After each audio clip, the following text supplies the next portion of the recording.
Porteira aberta, seja bem-vinda, bem-vindo ao podcast do Patrone, espaço para falar do agro com quem entende. Quem tem vontade, já tem a metade. Parece uma frase simples, mas às vezes uma única frase é capaz de resumir uma vida inteira. Afinal, vontade não elimina os desafios, não encurta distâncias, não impede os erros, não garante sucesso.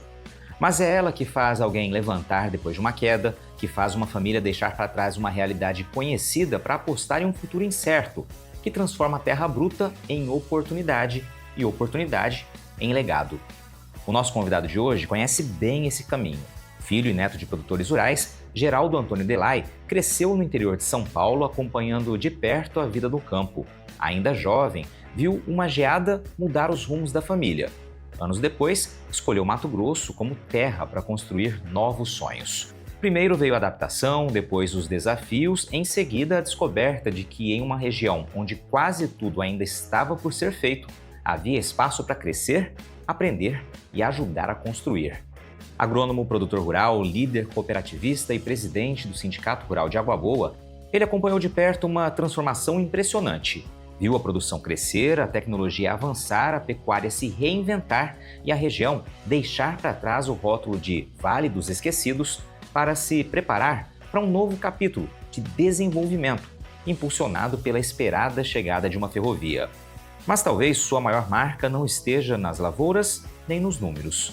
Está na forma como encara a vida, compartilhando conhecimento, valorizando as pessoas e acreditando que crescer também significa ajudar outros a crescer.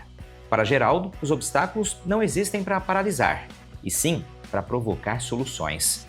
Talvez por isso ele continue olhando para o futuro com o mesmo entusiasmo de quem está apenas começando. Porque quem tem vontade, como ele costuma dizer, já tem a metade. E a outra metade se constrói trabalhando, aprendendo, compartilhando e seguindo em frente. Hoje você vai conhecer a história de alguém que nunca parou de construir e que aprendeu, ao longo da jornada, que o melhor da vida não é a chegada, é o caminho. Geraldo Antônio Delay, meu amigo, cara, que satisfação poder contar contigo aqui, marcando presença no podcast do Patrone, aproveitando uma vinda nossa aqui até Água Boa, onde você nos recebeu tão bem aqui no Sindicato Rural. É muito bacana a gente saber, né, que em vários pontos do estado a gente tem pessoas como você que nos recebem, que gostam de discutir o agro, de olhar para o futuro, né, de vencer os desafios com informação, com trabalho, com luta, com garra. E fico muito feliz que você tenha aceitado participar aqui do podcast do Patrone nessa oportunidade. Seja bem-vindo na tua casa ao podcast do Patrone. Como é que você está, meu amigo? Muito obrigado, é um prazer recebê-lo, com certeza, né? Uma satisfação imensa de poder participar aqui de mais essa questão aí que você está colocando para mais uma dificuldade para gente que não está acostumado com isso. Pois é, você falou para mim que tem dificuldade para falar em entrevista, né? Mas claro, é um bate-papo, é uma prosa. Prosear, você é bom de prosear, né? Todos dizem, isso sim, isso sim. Me diz uma coisa, me fala um pouquinho dessa região que você está aqui, né? O que Água Boa significa para você, o Geraldo Antônio Delay? Bem, nós comecei lá na universidade, né, em Cuiabá, quando eu fiz o FMT, nos anos 80. E depois fiquei um tempo até 2003 na região de Rondonópolis e aí me mudei por questões assim de custos e empresa de novas iniciativas, né, de uma nova vida para mim, na verdade. Vim aqui para a região, né? Isso em que época? Em 2003, eu cheguei aqui, né? Eu encontrei aqui uma região assim que tinha tudo por ser feito, né? Para se fazer muitas oportunidades. Eu acredito que ainda temos muitas oportunidades aqui. E isso me trouxe para que a gente ficasse mais aqui, né? Uhum. Inclusive de formar dar uma continuidade na parte do agro, que é onde a gente atua, né, patrão? Legal, são 23 anos, é isso? 23 que você tá aqui, anos. 23 anos. E você disse que tinha muita coisa por fazer. O que foi feito nesses 23 anos aí, Delay? Como era a região antes, para aqueles que não conhecem esse passado dessa região oeste do estado? Bom, quando eu cheguei aqui, por exemplo, era uma novidade, uma plantadeira que era, vamos dizer assim, um tandem, né, de 18 linhas. Só tinha plantadeiras de 9 linhas. O milho era raro, a gente comprava de fora, porque não existia milho safrinha aqui na nossa região. Tinha somente um plantador que estava começando com alguma coisa. as ruas da cidade eram ainda... Só tinha algumas coisas no centro asfaltadas, né? Uma cidade de 10 mil habitantes. Ainda tudo para ser feito. Chegou assim, a evolução vem vindo bastante rápida. Tem alguns fatores importantes, né, na região, que aí vieram as empresas de sementes para trazer novas variedades, que as variedades adaptadas aqui não tinha nada a ver com as variedades que tinham na região de Rondonópolis, onde a gente tinha. Então, quando a gente acha que é agrônomo, né, quando chega numa região nova, você tem que mudar todos os conceitos. Eu acho que é a grande diferença. Mas esse desafio, ele também significa, ao mesmo tempo, uma oportunidade de construir conjuntamente, né? Exatamente, por isso que que eu sempre digo que as oportunidades existem, né? A gente que não sabe todas elas, né? E essa busca constante desses desafios, né, faz a gente construir, né? Uma vez minha esposa falou assim, olha, agora que você vai colocar a fazenda à venda, já está tudo que agora está construído. Eu falei assim, mas o gostoso, o bom da vida é estar construindo, né? A chegada, depois que você chega, não tem mais importância, né? Exatamente. O caminho, a jornada é o que faz, sim, que é o que dá o sentido. Que dá o sentido. Mas você tá vendendo a fazenda? Eu vendia, né? Não, mas tudo depende da oportunidade, né, patrão? Muito bem, muito bom. Agora, me fala um pouquinho desses 23 anos, então. Você disse como era mais ou menos. Como é a Água Boa hoje? Qual foi a evolução nesse período aos seus olhos aí? Como você enxerga? Bom, primeiro é estruturada, fazer uma cidade estruturada, onde tem oportunidades também, né? Por exemplo, um ensino de boa qualidade, né, para os filhos, né? De oportunidade. Depois, ainda as universidades ainda aqui são carentes, mas ainda tem muito para ser feito, né? A oportunidade de que tem uma estrutura, né, tranquila, né? Uma segurança boa, que é fundamental. Tem em torno de 33 mil habitantes, né? Bem organizada. Né? Eram 10 mil quando você chegou, 10 né, aproximadamente? Né? Bem organizada, que as pessoas, assim, uma cidade limpa, né? De certa forma. E isso faz com que nos traz uma tranquilidade, né, patrão, de morar aqui, né? E o agro, nesse período, teve, claro, um papel fundamental nessa construção, nessa evolução da cidade, né? Aqui era tipicamente arroz e a pecuária, que era mais fortalecida ainda com pecuária, inclusive com os mega-leilões, né, do nosso amigo Bahia, Maurício, que era daqui, né, da Estância Bahia, né? E os megas que deram o principal foco de visibilidade para a cidade, né? Porém, a pecuária continuou até hoje, e ela tem a sua grande marcha aqui dentro da cidade, né? Ainda, por incrível que pareça. Ela evoluiu na época, aqui tínhamos 10 mil hectares de soja, hoje nós estamos com mais de 230 mil hectares de soja no município, né? Isso também tem uma visibilidade, e sem perder a pecuária, né? A pecuária, não é que ela ficou ao lado, eu acho que a intensificação dela foi a grande vantagem de todo esse processo.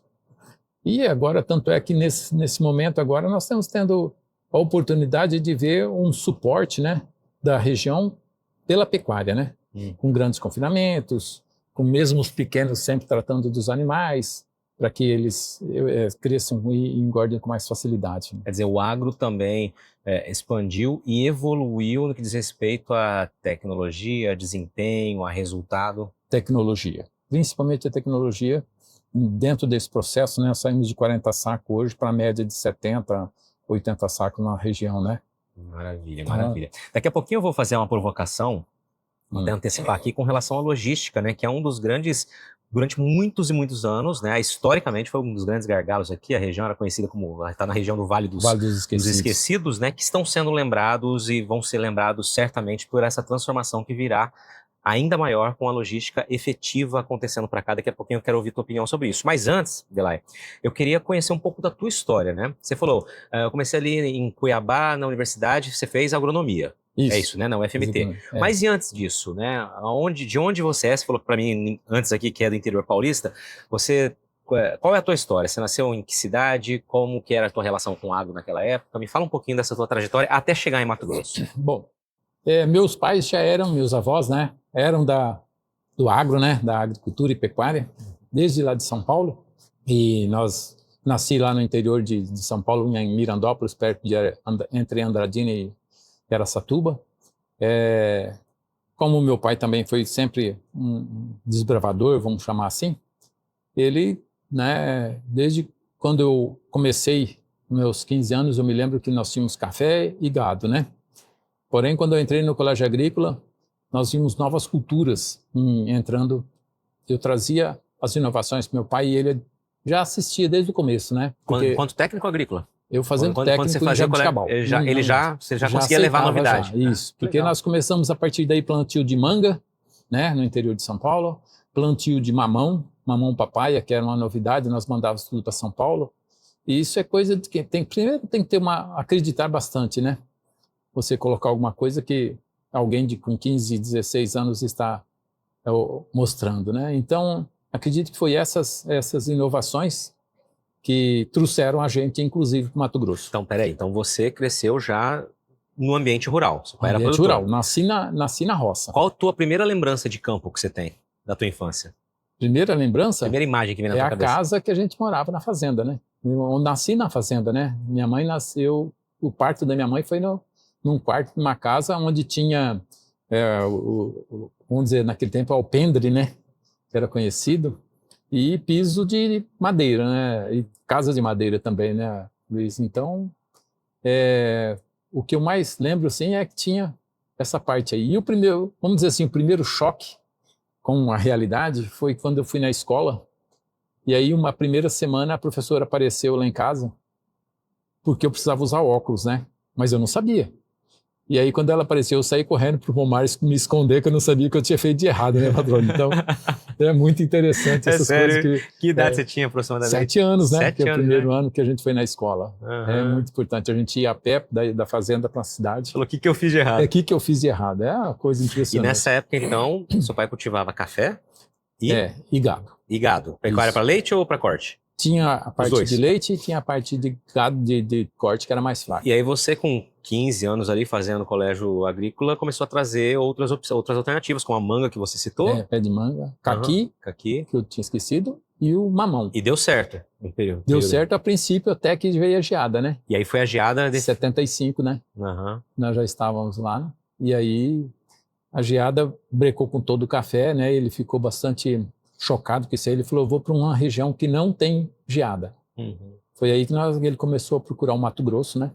Aliás, ele já tinha vindo em 72, mas ele, assim, ainda estava, vamos dizer assim, só de olho, né? Só como investimento, mas nada de ficar de fato, né? Para o pessoal mais novo, né, obviamente eu não nasci nessa década de 70, eu nasci na década de 80, mas conheço a história da grande geada dos anos 70, porque meus avós eram produtores no Paraná e também, né, saíram do Paraná por conta dessa grande geada. E é interessante, né, porque a gente vê ali a região do Paraná e a região ali também de São Paulo, a gente está acostumado a ouvir dos paranaenses que vieram para cá, e agora os paulistas, você traz uma história também do paulistano que veio, né, que veio para cá, do paulista, né, na verdade, que veio para cá por conta dessa geada. Já enxergando o Mato Grosso como uma oportunidade para investir de uma maneira mais segura no que diz respeito às intempéries climáticas, ou seja, vou ter outros desafios, mas a geada não vai me atingir mais. Era mais ou menos esse pensamento que você se recorda? Ah, com certeza. Depois que teve a geada, né, a gente começou a investir mais no Mato Grosso, né? A gente foi ali para a região, no município de Jucimeira. Meu pai comprou ali as terras, passamos também por algumas dificuldades. Eu vejo que eu não enxergava essa dificuldade, né? Eu via como normal. Porém, a gente hoje vê que nós tivemos 9 demandas de terra quando compramos lá, né? As escrituras eram de andar, né? Primeiro, segundo andar, né? E aí tinha que ficar discutindo quem era o verdadeiro dono da terra, sendo que a gente já tinha investido e comprado a terra, às vezes até aberto, feito plantio de arroz na época, né? Já plantava arroz e a gente tinha que ficar discutindo naquela época essa dificuldade da titulação da terra. De titulação da terra, que era muito difícil. E a gente ainda tem desafios ainda decorrentes dessa época, né? A gente ainda vê uma disputa muitas vezes documental por ter uma base diz uma coisa, outra base diz outra, e é um problema ainda crônico aqui em Mato Grosso. Nessa época você tinha quantos anos quando você vieram para cá? Você vieram em 75, é isso? 75 que o meu pai teve a geada, né? E aí a gente começou a vir mais vezes para o Mato Grosso, que meu pai já tinha comprado de sociedade essa fazenda, né? Com os outros sócios, né? Aí, como a gente já estava, já era apaixonado pelo Mato Grosso logo a princípio, né? E tanto hoje que eu falo que eu sou mato-grossense, né? E aprendi com o senhor Clóvis Vettorato, que ele disse uma vez, né? Que todos somos de nossas regiões, mas todos somos gaúchos do Mato Grosso, né? Que é o gaúcho do Mato Grosso, é aquele que não quis ficar na sua terra natal e veio para ser mato-grossense, né? Então nós somos gaúchos do Mato Grosso. Nessa época você tinha quantos anos quando você veio definitivamente para cá? Em 80. Você tinha quantos anos? 20 anos. 20 anos. 20 anos já, 20 anos. Buscando já ia para a faculdade. 19 ali anos, começar. né? 19 anos já estava. A escolha pela agronomia foi naturalmente por conta dessa vivência no campo. Você tinha a vontade de continuar no campo como cachorro. Sim, com certeza. Isso nunca mudou. Não, principalmente porque eu fui uma vez mexer, meu sonho era ser veterinário, né? Mas aí eu fui costurar uma égua naquele tempo, né? Tinha uns 14 anos, que ela cortou supercílios, e aí começou a ver sangue e não deu certo, aí eu abandonei a vida de veterinário e fui para agronomia. Que era Ainda bem que foi antes de investir na faculdade, né? Imagina só ser lá no meio da graduação e aí enfrenta São isso. coisas que acontecem na vida, né? Esses dias eu conversava com alguém também, falava assim, eu tenho mudanças. vontade de fazer medicina, mas eu não sei, porque eu vou ter que operar alguém, já não Vou ter tô que gostando. operar. Né? É mais ou menos assim, esse problema. Aí eu fui para agronomia, né, graças a Deus, fizemos foi bastante importante para o nosso crescimento, né? Logo depois que como meu pai já estava mais definitivo em Rondonópolis, né? Ali no município de Jucimeira, aí eu ainda fui trabalhar na Maná, né? A Duas Maná. Tive o prazer de conhecer o Dr. Fernando Cardoso. Fiquei na região de Primavera do Leste, Campo Verde, né? Também Jaciara. Campo Verde ainda não era município nem Primavera, quando fui trabalhar na região com fertilizantes.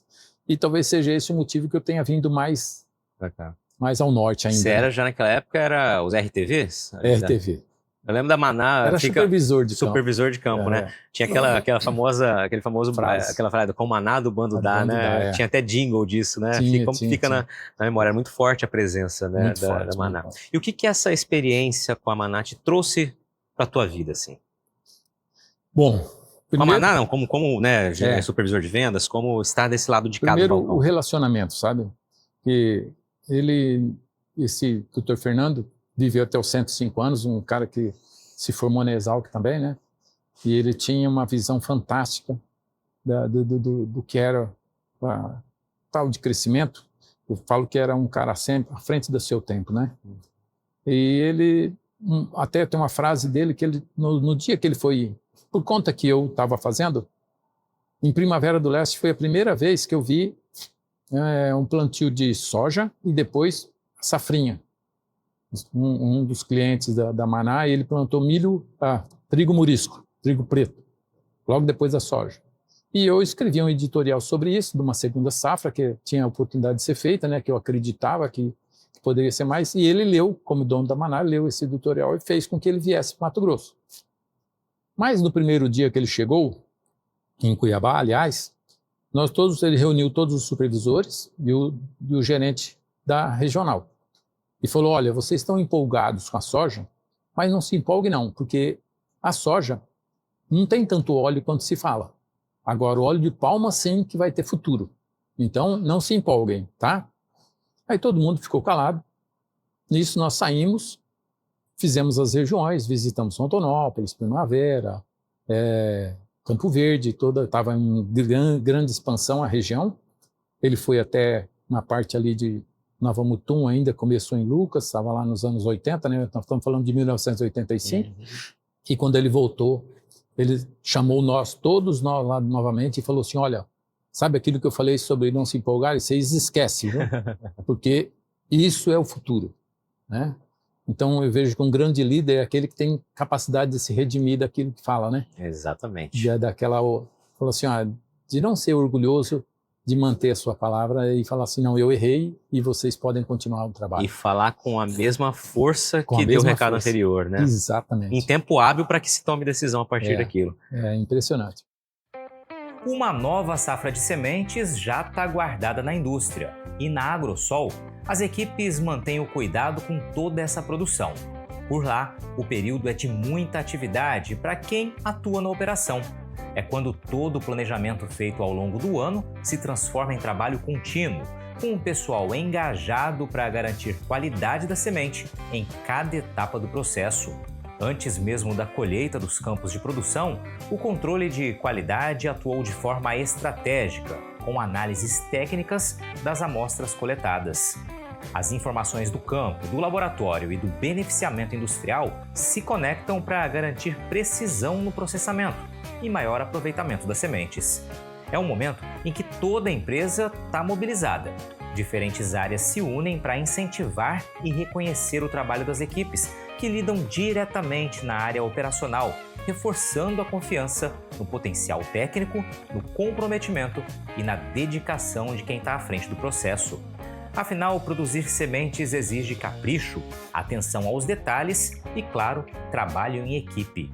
É dessa união entre setores que nasce o resultado que chega ao produtor.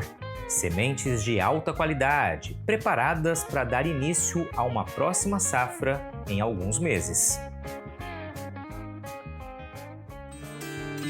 Você está ouvindo o podcast do Patrone. Agroinformação com quem entende.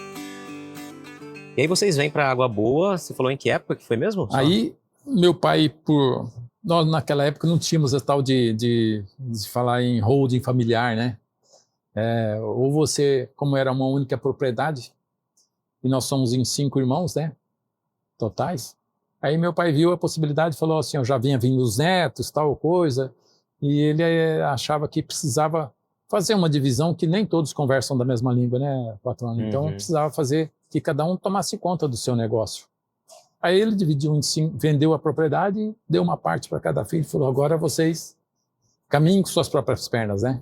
Isso foi em 2003. Foi quando você veio para cá? Aí quando eu fui procurar outras áreas, né? Aí andei uns 100 mil quilômetros com a minha caminhonetinha, né? Procurando um pedaço, né? Mas a gente sempre viu o seguinte, meu avô dizia, terra é terra, né? Que não cresce. Não tem como crescer. Você constrói um prédio e você cresce ele, mas a terra, ela não multiplica. É o que você tem. E eu seguia pensando nisso, terra é terra. E se eu tinha a oportunidade de ir lá em Rondonópolis, eu ficaria com 1.000 hectares de terra, né? Na época, se eu continuasse lá. Aí eu fui procurar outros lugares que eu pudesse ampliar a minha área de terra para depois eu construir. Terras mais baratas. E foi aqui onde eu consegui, né? Deu uma troca lá com Rondonópolis em torno de 4 a 5 hectares por né? Do que tinha lá, né? A mesma coisa que meu pai fez quando tinha em São Paulo, né? Ele fez, quando veio de São Paulo para Rondonópolis, ele fez 25 hectares por né? Então, o que a gente viu que até agora nós acertamos, né? Que eu andei, hoje se a gente sair daqui, né? Como você falou de venda da terra e voltar para São Paulo, eu compro uma área maior em São Paulo do que até o que meu pai tinha sozinho, né? E eu sou 1/5 do que ele tinha, né? Então, essas diferenças, é claro que aí tem uma vida de trabalho envolvida, né? Para que ela valesse aqui, né? Se eu tivesse deixado ela intacta, também não valeria nada, né? Mas o trabalho, mas eu vivi com isso, né? Exatamente. E assim, né, Delay, eu penso que as oportunidades, elas existem, assim como os desafios, para todo mundo de maneira geral. Exatamente. Só que você precisa estar, primeiro, atento a enxergar as oportunidades e, segundo, disposto a encarar as consequências das oportunidades que você busca. Com certeza. Né? Como você disse, você trocou ali por uma terra maior, né? 4/1, né? 4/1, só que você tirou o conforto da época que existia lá por desbravar uma nova região, né, 23 anos atrás, que é bem diferente do que a que vivencia hoje. Então, tudo tem aquele seu custo também, né? E tem que ter a disposição de fazer e de encarar, né? É o custo de oportunidade e a força de vontade. Como é que foram os primeiros anos aqui sobre esse aspecto? Sobre falar, e agora? Vim para cá, tenho a terra, e agora? Como eu disse, né? Eu achei que era agrônomo, né? Lá em Rondonópolis a gente já estava até como plantador de algodão, né? E chegar aqui, você colher 23 sacos por hectare e falar assim, onde foi que eu errei, né? Então, e achando que você sabia fazer as coisas, né? E aqui, então, um novo começo. Minha esposa fala que a gente entrou no fim da fila, né? Na verdade, eu não penso assim, né? Como o fim da fila, mas eu penso que você tem que repensar os seus conceitos, né? Sempre repensar os conceitos e, pelo menos a cada 5 anos, fazer uma nova perspectiva do que você tem que fazer, sabe? Porque as oportunidades existem, mas se você fica somente com uma maneira só de pensar, você não consegue crescer, né? Crescer não falo financeiramente, falo crescer como gente, como pessoa, né? Como ser humano, de poder, inclusive, passar para os outros o que você conhece.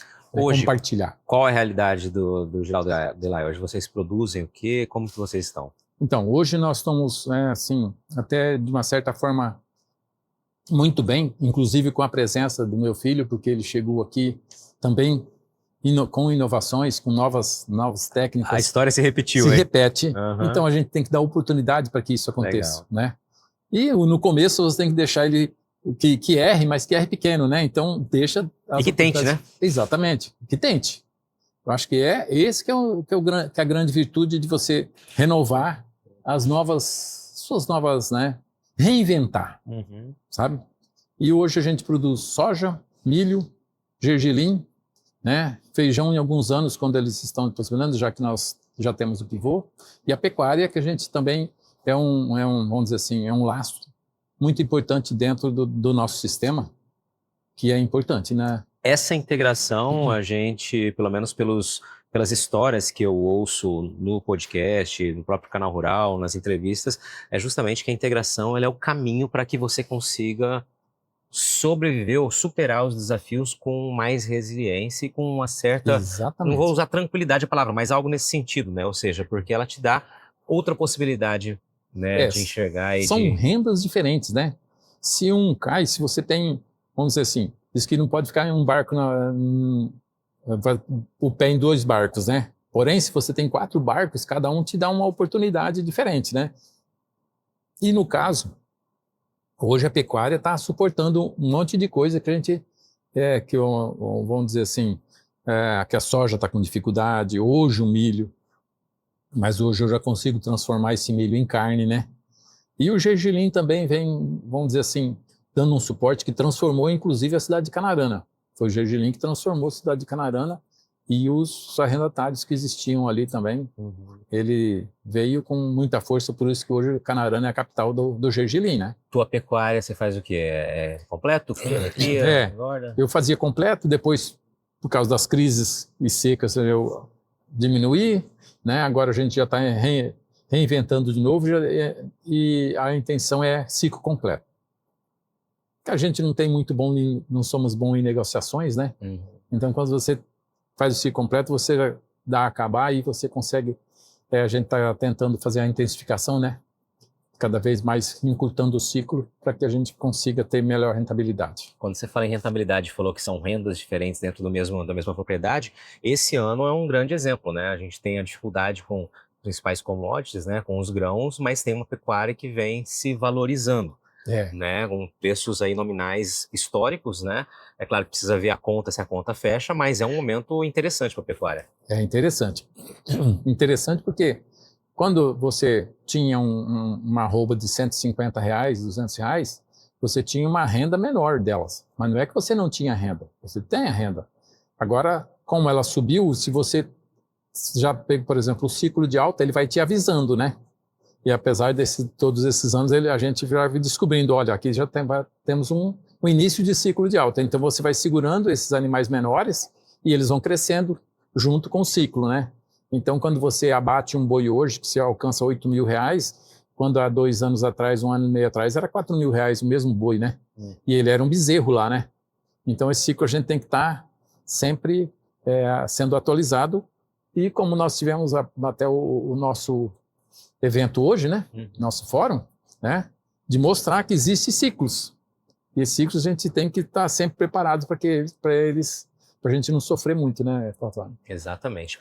E aí, falando em sofrimento, em não sofrer muito, vocês sofreram muito aqui com a questão logística, né? Que a região ela ficou conhecida durante muito tempo como Vale dos Esquecidos. Isso. Né? Essa região leste de Mato Grosso, né? Água Boa, Canarana, Querência, né? Toda essa região aqui mais para cima. Mas há uma uma luz no fim do túnel que brilha muito forte agora, que vem, né, com a melhora de infraestrutura rodoviária para essa região, mas principalmente com a FICO, né, ou seja, a linha férrea, a ferrovia chegando aqui, a Ferrovia de Integração Centro-Oeste. E agora, cada vez mais perto do que nunca, né, Delay? Como é que está essa expectativa? Então, falando historicamente, né, a gente tinha uma linha mestra que era a BR-158, que é uma boa para você ecoar a safra. Porque nós estamos praticamente à mesma distância de Cuiabá, de centros onde tinha ferrovia, que era Uberaba, Uberlândia, etc., né? Mesma distância até de Rondonópolis, né? Com frete. Porém, a própria parte, essa conversa negativa de Vale dos Esquecidos, eles se aproveitavam disso e colocavam preços nos produtos menores. Ou seja, o slogan ficou tão forte que começou a interferir no preço. Por incrível que pareça. Porém, agora, né, por exemplo, nós estamos toda essa região aqui, desde vamos contabilizar Nova Chavantina até lá em Vila Rica, onde tem a linha mestra aqui da BR-158 e onde o governo de Mato Grosso fez um bom trabalho de estradas aqui no interior. Isso já facilitou bastante, né, melhorou bastante essa época. E agora, né, graças, né, ao empenho do último governo, principalmente, onde deu oportunidade de que saísse uma ferrovia de lá de Mara Rosa, onde está o entroncamento ali da ferrovia Norte-Sul, até aqui, que são 388 quilômetros, né? E conseguisse fazer isso aí. Segundo os diretores da própria Vale, que são os construtores, nós teremos aqui em 2028 já em pleno funcionamento, né? Chega prontinho, tudo em abril. E com isso, a gente sabe, inclusive tem mais uma empresa que já está esperando somente falar assim, ó, fazer a terraplanagem de onde vai ser a pera, né, que é a parte onde vai ser a movimentação. Ele já comprou o terreno ao lado, que é o FAR, né, para construir uma esmagadora de soja para fazer óleo de biodiesel, óleo de soja, né?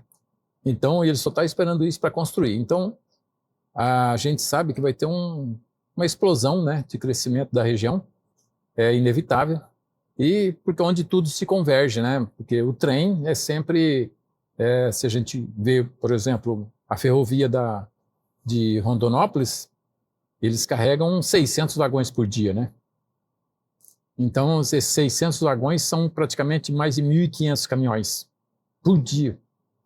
E nossa região, tranquilamente, pela própria a área plantada, como foi demonstrado, mais de 2 milhões de hectares, nós temos esse gargalo de logística aqui da região, e nós vamos ter a oportunidade de mandar a nossa soja para o norte, onde fica um preço até melhor no norte do que no sul, em relação aos fretes marítimos, por conta das distâncias, né? Eu acho que nós estamos com bastante expectativa dessa ferrovia. Acredito sim que vai ter mais um boom de crescimento, e nós vamos ter que mais uma vez nos reinventar, né? Exatamente, e é importante, né, Delay, a gente usar esse exemplo aqui dessa expectativa, dessa batalha de tantos anos aguardando e agora muito próximo da realidade, né, datada ainda, né, o que seria o início de abril de 2028, justamente reforçar o quanto o investimento em malha férrea, ou seja, em ferrovias no Brasil, é fundamental, é importante, é estratégico, é inteligente para que a gente dilua custos, ganhe eficiência, né, e a gente consiga, de fato, né, tornar a nossa logística menos custosa para todo mundo, mais limpa ambientalmente também, né? Então, realmente é um investimento estratégico e mais que inteligente, né? O que precisa é realmente se debruçar e fazer como está sendo feito agora, botando em prática tudo aquilo que todo mundo briga e luta para que aconteça há muito tempo. Mais interessante ainda é que enquanto a ferrovia da Rumo de Rondonópolis trabalha com 100 vagões, por conta da parte velha lá do estado de São Paulo, a nossa ferrovia da FICO aqui, ela vai conseguir trabalhar com 300 vagões, pela topografia e a forma como está sendo construída. Então será mais eficiente ainda, para vocês verem a diferença que há, né? Tanto que vai melhorar. Exatamente. Lembrando que a gente ainda tem o projeto da Ferrogrão, né, que agora, felizmente, vai destravar para que a gente possa também ter a ferrovia de Sinop até Miritituba, né, no Pará. Miritituba, que é um distrito de Itaituba, né, ali no rio Tapajós. Você está ouvindo o podcast do Patrone. Agroinformação com quem entende. Delay, vamos lá. Pensando, você está há 23 anos aqui. Como você enxerga Água Boa daqui a 23 anos? Daqui a 23 anos? Essa é uma pergunta que não quer calar, né? Eu acredito que nós teremos uma cidade assim, bem mais... eu acho que dobra o tamanho, tranquilamente, em 20 anos. A gente vê que hoje mesmo o crescimento em 23 anos já triplicou o tamanho, então para dobrar o tamanho não é muito difícil. A própria ferrovia, se em Rio Verde aumentou em 20 mil habitantes só porque chegou a ferrovia, eu imagino aqui a hora que estiver em pleno funcionamento, quantos mil habitantes chegarão, né? Acredito que os novos gestores terão uma carga difícil de conseguir, de manter a cidade planejada como ela tem feito, né? Manter ela assim, que é uma característica da cidade. Tem uma área comercial muito boa de prestadores de serviços aqui, que é o lado direito para quem sobe da rodovia, né? É um 58. Vejo que vai ter uma cidade com mais recursos, né? Já que ela tem a parte de saúde, um hospital regional, que já tem a parte de escolas também bastante organizada, né? A parte de escolas universitárias também, que já está começando com bastante trabalho, né? E penso que o mais difícil vai ser formar boas mãos de obras. Acho que a mais dificuldade do Brasil é a dificuldade de formar mão de obras que estejam capazes de entender o processo, né? Porque hoje eles estão de uma forma diferente do que se pretende, né? Do que as pessoas hoje elas não têm compromisso. Então, formar esse compromisso que é a nossa dificuldade hoje. Perfeito. Muito bem. Vamos olhar para essas possibilidades e para esses pontos aí que precisam requerem mais atenção. Para a gente fechar aqui, Delay, a gente tem 3 perguntinhas tradicionais aqui do podcast. Você não escapa, tá? Vamos lá. A primeira delas é: que pergunta o Geraldo Antônio Delay gostaria de ter que responder um dia? Que pergunta que você queria que te fizessem? Que ainda não fizeram? Pode ser lá no futuro, pode ser agora. Pensa uma pergunta que você gostaria de ter que responder.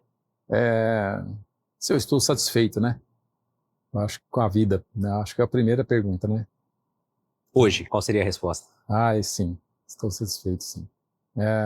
São as dificuldades, a gente não pode pensar como dificuldade, né, Patrone? A gente tem que pensar como oportunidade, né? Porque se você fica pensando em dificuldade, você sempre cria problema. E nós temos que criar soluções, não problemas, né? Então, não ver isso aqui lá. Se você vê que isso aqui não deu certo, é a oportunidade que você tem de criar alguma coisa certa, né? Correta, né? Essa que eu acho que, primeiro, né? Concordo contigo. Muito bom. Uma curiosidade sobre você, algo curioso sobre o Delay, alguma coisa que só os mais próximos saibam, um hobby, enfim, algo curioso sobre você. Curioso? Os mais próximos? Que eu gosto de compartilhar tudo que eu sei, né? Acho que essa é a parte mais curiosa.